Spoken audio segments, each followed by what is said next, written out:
La gloire soit rendue à notre Dieu, le Créateur des cieux et de la terre. Ce matin, nous voulons glorifier son nom par un thème intitulé Les Pâques. Les Pâques est notre sujet du jour. Très chers frères et sœurs en Christ, le dimanche est célébré partout dans le monde comme étant les Pâques chrétiennes, qui sembleraient être différentes avec la Pâque juive. C'est ainsi l'on parle des Pâques, les Pâques chrétiennes et la Pâque juive. La Bible nous enseigne la parole de Dieu. Quand nous essayons de fêter dans la Bible, on ne trouve nulle part là où on parle des Pâques chrétiennes, mais nous avons la Pâque juive. Très souvent, avec les événements qui sont extra-bibliques, c'est comme le cas de Noël, le cas de Pâques, nous sommes devant une confusion.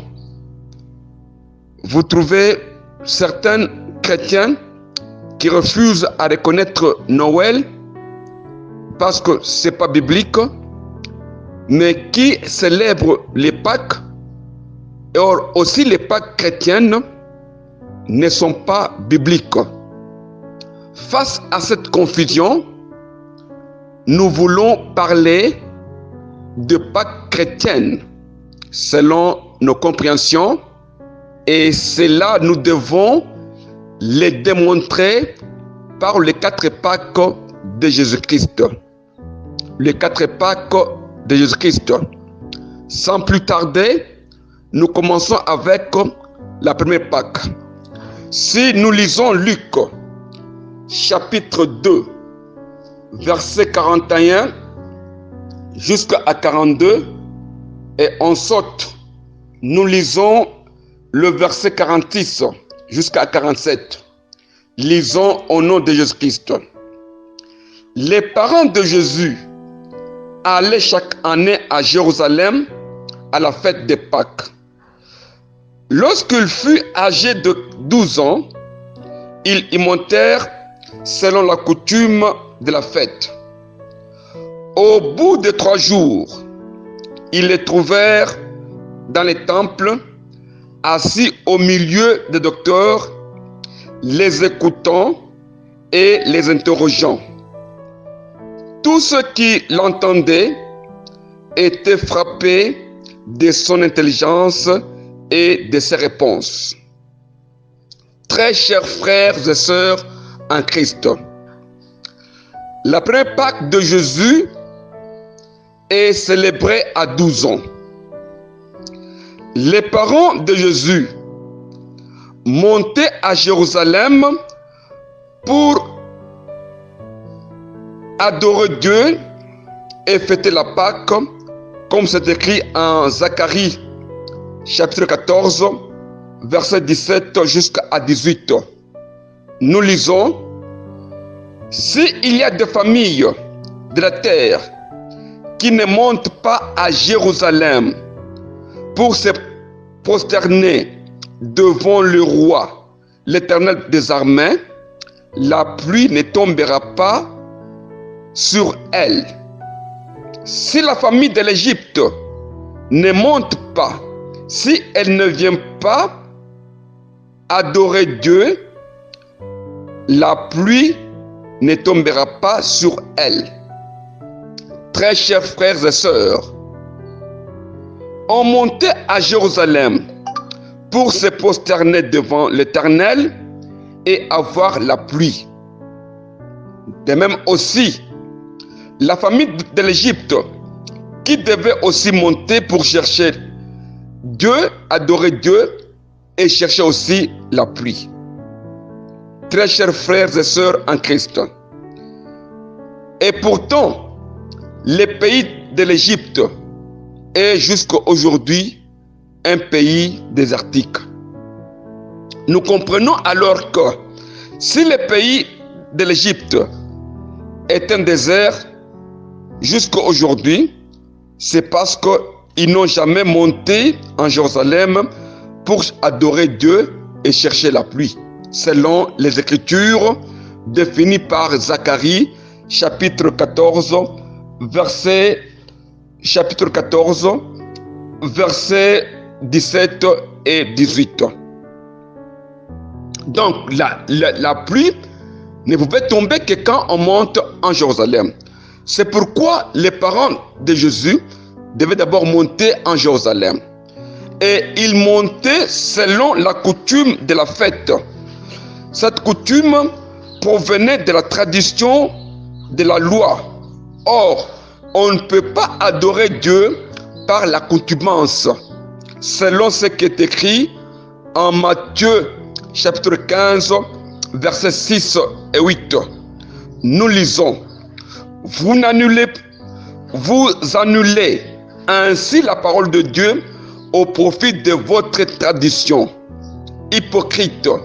Ésaïe, quand il a dit: ce peuple m'honore des lèvres, mais son cœur est éloigné de moi. Très chers frères et sœurs en Christ, c'est pourquoi dans la première Pâque, Jésus devait parler devant les docteurs de la loi pendant 3 jours. Et il était assis au milieu d'eux. Les uns l'entendaient et les autres l'écoutaient. Ils écoutaient quoi? La parole du royaume, car on ne devait pas adorer Dieu par accoutumance. Il ne fallait pas monter en Jérusalem pour aller fêter la Pâque. Comme il est écrit en Matthieu chapitre 13, verset 19, lorsqu'un homme écoute la parole du royaume et ne les comprend pas, le malin vient et enlève ce qui a été semé dans son corps. Très chers frères et sœurs, membres de l'Église, Jésus qui est l'agneau pascal, Jésus qui est le pain sans levain, car il est le pain de la vie, le levain qui est le péché, lui qui est venu sans péché pour enseigner et sauver l'humanité. Et pourtant, l'humanité continue à monter à Jérusalem par accoutumance pour célébrer la Pâque. Adorer Dieu par accoutumance, c'est écouter la parole de Dieu sans la comprendre. Ne pas comprendre la parole de Dieu, c'est rester dans les Écritures. C'est pourquoi, quand Jésus appelait la foule, c'était pour écouter et comprendre la parole de Dieu. Dès lors que nous ne comprenons pas cette parole de Dieu, nous continuerons toujours à poser les actes qui sont extra-bibliques, car la foule doit comprendre la parole de Dieu, selon ce qui est écrit dans Matthieu chapitre 15, verset 15, on dit ceci: ayant appelé à lui la foule, il lui dit: écoutez et comprenez. La compréhension de la parole de Dieu demeure un tabou dans nos églises. C'est pourquoi nous continuons à célébrer les Pâques dans nos églises jusqu'à aujourd'hui. Très chers frères et sœurs en Christ, nous passons à la deuxième Pâque. Nous lisons Jean chapitre 2, verset 13 jusqu'à 14. Nous lisons: la Pâque des Juifs était proche et Jésus monta à Jérusalem. Il trouva dans les temples des vendeurs de bœufs de brebis et de pigeons, et les échangèrent assis. Ayant fait un fouet avec les cordes, il les chassa tous du temple, ainsi que le brebis et le bœuf. Il dispersa la monnaie des échangeurs et renversa les tables, et dit aux vendeurs de pigeons: ôtez cela d'ici, ne faites pas de la maison de mon père une maison de trafic. Très chers frères et sœurs, membres des églises, à la première Pâque, Jésus est monté à Jérusalem avec ses parents. À la deuxième Pâque, Jésus est monté avec ses disciples pour purifier les souillures qui étaient dans les temples. Les temples étaient abondés de vendeurs de bœufs, de brebis et de pigeons, ainsi que le changeur de la monnaie. Cette purification était faite à partir d'un fouet tissé avec des cordons. Jésus fait 4 actions qui sont 1. Chasser le vendeur de bœufs et de brebis. 2. Renverser les tables des changeurs. 3. Disperser la monnaie des changeurs. Et 4. Parler aux vendeurs de pigeons. Très chers frères et sœurs des églises, la purification du temple doit se faire en 2 temps. C'est-à-dire, la Pâque était célébrée, on montait à Jérusalem, on entrait dans le temple, bien que ce temple avait des souillures. C'est pourquoi Jésus doit purifier les temples en 2 temps. D'abord, 1, à la Pâque, et 2, lors de l'entrée triomphale de Jésus à Jérusalem, tel qu'il est écrit en Matthieu chapitre 21, verset 12, et en sorte, nous lisons les 14. Nous lisons: Jésus entra dans le temple de Dieu. Il chassa tous ceux qui vendaient et qui achetaient dans les temples. Il renversa les tables des changeurs et le siège des vendeurs de pigeons. Des aveugles et des boiteux s'approchèrent de lui dans les temples et il les guérit. Très chers frères et sœurs, membres des églises, dans la deuxième purification, Jésus chasse les vendeurs et les acheteurs, tandis que dans la première purification, il avait chassé les vendeurs et les changeurs tout simplement. Et encore, dans la deuxième purification, Jésus renverse les tables des changeurs et les sièges des vendeurs de pigeons. Tandis que dans la première purification, il avait parlé aux vendeurs de pigeons. Les aveugles et les boiteux étaient venus dans les temples et il les a guéris.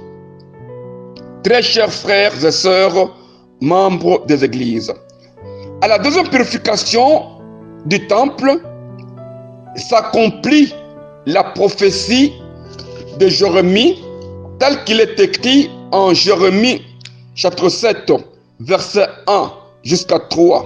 Nous lisons: la parole fut adressée à Jérémie de la part de l'Éternel en ces mots: place-toi à la porte de la maison de l'Éternel, et là publie cette parole et dit: écoutez la parole de l'Éternel, vous tous hommes de Juda qui entrez par ces portes, pour vous prosterner devant l'Éternel. Ainsi parle l'Éternel des armées, le Dieu d'Israël. réformez vos voies et vos œuvres, et je vous laisserai demeurer dans ce lieu. Très chers frères et sœurs, bien que l'on montait célébrer la Pâque en Jérusalem, les temples étaient souillés. Les portes des temples, c'est la parole de Dieu qui a la mission de purifier. On doit écouter la parole et pratiquer la parole pour la réforme de nos voies et de nos œuvres, tel qu'il est dit dans l'épître de 1 Corinthiens, chapitre 3, verset 16. Ne savez-vous pas que vous êtes le temple de Dieu et que l'Esprit de Dieu habite en vous? L'Esprit de Dieu doit habiter dans les temples au moment où le temple est purifié, au moment où on doit arranger nos voies et nos œuvres avant d'entrer dans le temple pour se célébrer la Pâque. Mais aujourd'hui, on célèbre la Pâque tant que nos temples ne sont pas purifiés par la parole de Dieu. Les temples de Dieu doivent être saints. Le prophète se met à la porte et Jésus entre dans le temple. Voilà l'accomplissement de la deuxième Pâque. Si, dans la première Pâque, Jésus a parlé, à la deuxième Pâque, Jésus a purifié les temples. Très chers frères et sœurs, nous lisons la troisième Pâque.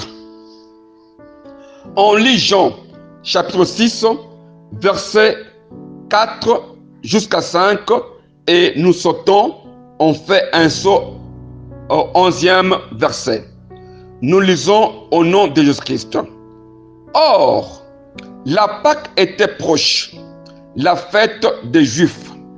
Ayant levé les yeux et voyant qu'une grande foule venait à lui, Jésus dit à Philippe, « Où achèterons-nous de pain pour que ces gens aient à manger ?» Verset 11, il y a ici un jeune garçon qui a 5 pains d'orge et 2 poissons. Mais qu'est-ce que c'est là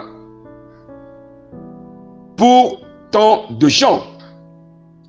Très chers frères et sœurs, la troisième Pâque de Jésus, Jésus doit multiplier le pain et nourrir 5000 hommes avec 5 pains et 2 poissons. Et les disciples vont ramasser 12 paniers de morceaux. Si nous lisons en Exode, chapitre 12, verset 8 jusqu'à 10, on dit ceci: « Cette nuit, on en mangera la chair rôtie au feu et on la mangera avec le pain sans levain et les herbes amères. » Très chers frères et sœurs, membres de l'Église, on mangeait la Pâque avec la viande rôtie, on mangeait la Pâque avec le pain sans levain et on mangeait la Pâque avec des herbes amères. Or, le pain sans levain est Jésus, qui est le pain de vie. La Pâque des Juifs était mangée avec la viande rôtie au feu, les pains sans levain et les herbes amères. Mais à la troisième Pâque, Jésus change. Il doit manger la Pâque avec 5 pains d'orge et 2 poissons pour nourrir 5000 personnes. À la seconde multiplication de pain, Jésus va nourrir 4000 hommes, selon ce qui est écrit en Matthieu, chapitre 15, verset 35 jusqu'à 38. Nous lisons: « Alors, il fit asseoir la foule par terre, prit 7 pains et le petit poisson, Et après avoir rendu grâce, il les rompit et donna à ses disciples qui les distribuèrent à la foule. Tous mangèrent et furent rassasiés. Et l'on emporta cette corbeille pleine de morceaux de ce qui restait. Très chers frères et sœurs, cet pain et les petits poissons, les disciples ont emporté cette corbeille de poissons. À la première Pâque, Jésus a parlé au temple. À la deuxième Pâque, Jésus a purifié les temples. À la troisième Pâque, Jésus nourrit la foule de 5000 avec 5 pains et 2 poissons. Cette Pâque s'est faite en dehors du temple pour abolir la tradition juive, tel qu'il est écrit en l'épître de 1 Corinthiens, chapitre 5, verset 7 jusqu'à 8. Nous lisons: Faites disparaître le vieil levain, afin que vous soyez une pâte nouvelle, puisque vous êtes sans levain, car Christ est notre Pâque et a été immolé. Célébrons donc la fête non avec du vieil levain, mais avec un levain de malice et de méchanceté, mais avec le pain sans levain, de la pureté et de la vérité. Très chers frères et sœurs, Jésus a aboli la loi de monter à Jérusalem pour aller fêter et célébrer la Pâque. Il a fait appel aux gens, 5000, et il a changé cette accoutumance pour multiplier les pains et le poisson. Et Jésus lui-même, qui est le pain sans levain, il est la Pâque immolée que nous devons manger. Mais nous nous posons des questions. Pourquoi jusqu'à aujourd'hui, les gens continuent à célébrer la Pâque? Ils nous disent que c'est la résurrection de Jésus-Christ. Oh, vraiment, c'est écrit où dans les Écritures? C'est ainsi qu'à la troisième Pâque, que Christ, qui est notre Pâque, a fait disparaître le vieil levain. Si nous continuons à célébrer la Pâque dans nos églises, c'est pour dire que nous ne connaissons pas encore la vraie signification de la Pâque. Sans plus tarder, nous passons à la quatrième Pâque de Jésus. À son vivant, Jésus a célébré 4 Pâques. Nous lisons Marc, chapitre 14, verset 12 jusqu'à 13, et en saute, nous lisons le 22e et le 24e verset. Nous lisons: Le premier jour de pain sans levain, où on immolait la Pâque, les disciples de Jésus lui dirent: Où veux-tu que nous allons te préparer la Pâque? Et il envoya 2 de ses disciples et leur dit: Allez à la ville, vous rencontrerez un homme portant une quiche d'eau, suivez-le, et il vous montrera une grande chambre haute, meublée et toute prête. C'est là que vous préparerez la Pâque. Très chers frères et sœurs, membres des églises, où veux-tu que nous allons préparer la Pâque? Pourquoi cette question? Si la Pâque était célébrée à Jérusalem, pourquoi est-ce que les disciples de Jésus lui ont posé encore la question de chercher l'endroit où on devait célébrer la Pâque? C'est pour dire qu'à la troisième Pâque, Jésus avait déjà aboli l'accoutumance de la Pâque. La Pâque n'était plus préparé encore à Jérusalem comme était la coutume des parents, mais elle était préparée à un endroit prévu par Dieu. Un homme portant une cruche d'eau, la chambre haute, meublée et toute prête. Voilà comment est-ce qu'on doit chercher l'endroit où on doit célébrer la Pâque. La chambre haute, appelée, appartenait à un homme qui portait une cruche d'eau sur son épaule. Contrairement à la Pâque juive, selon Exode, chapitre 12, verset 11, nous lisons: « Quand vous le mangerez, vous aurez vos reins sains, vos souliers aux pieds et vos bâtons à la main, et vous mangerez à la hâte. » C'est la Pâque de l'Éternel. Si dans l'Ancien Testament, la Pâque était célébrée pour commémorer la sortie en Égypte, l'Israël qui était sauvé, qui était racheté en Égypte, nous les chrétiens, nous célébrons la Pâque quand nous recevons la parole de Dieu, car Jésus est venu nous racheter du péché. Jésus est venu nous racheter dans les ténèbres des Écritures. Mais pourtant, nous restons toujours dans ces ténèbres-là. On devait manger hâtement. C'est-à-dire que celui qui reçoit cette parole ici puisse changer, ne pas célébrer la Pâque, sachant qu'à tout moment, quand il reçoit la parole de Dieu, il est en train de fêter la Pâque. Il est sauvé. Jésus qui est l'agneau pascal, Jésus qui est le pain sans levain, qui est venu nous sauver et nous ôter dans le péché. Pour la quatrième Pâque, ici, aucune condition de la loi ne sera pas respectée. Cette Pâque est célébrée dans la chambre haute et meublée avec non pas avec la viande rôtie, mais avec le pain et le vin.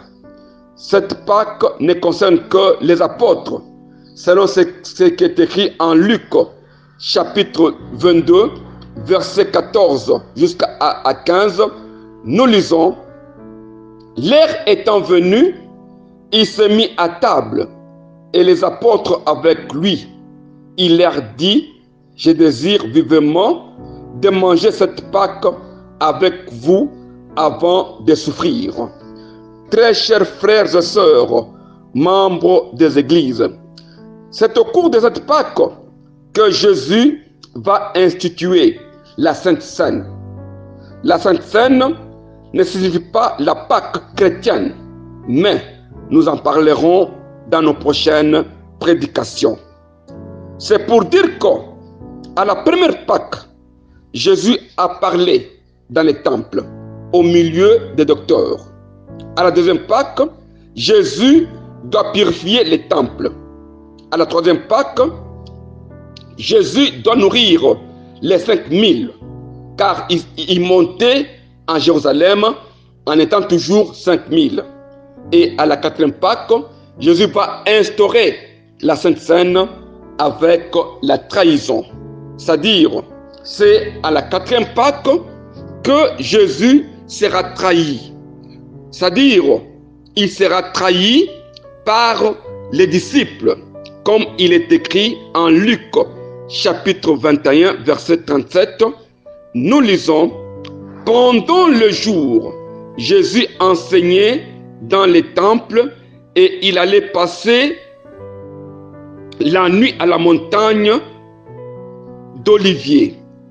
Et tout le peuple, dès le matin, se rendait vers lui dans les temples pour l'écouter. » Quand le temple est purifié par Jésus, il devait y monter à tout moment pour ainsi sauver, pour que les gens viennent écouter la parole de Dieu. Mais à la trahison de Jésus vient aussi à la Pâque et à la quatrième Pâque, selon ce qui est écrit dans Dans le livre de Marc, chapitre 14, verset 18, nous lisons, pendant qu'ils étaient à table et qu'ils mangeaient, Jésus dit, je vous dis en vérité, l'un de vous qui mange avec moi me livrera. On livre Jésus à la Pâque. Alors, les Pâques chrétiennes ont une autre signification et les passages ne sont pas bibliques. Nous devons comprendre que Jésus étant l'agneau pascal, Jésus le pain sans levain est notre Pâque. Nous célébrons la Pâque à tout moment que nous recevons la parole de Dieu pour le salut. Ce matin, c'est votre frère, l'apôtre missionnaire de l'Orkankonde Kalomba, à partir de Kasumbalesa. Je vous remercie.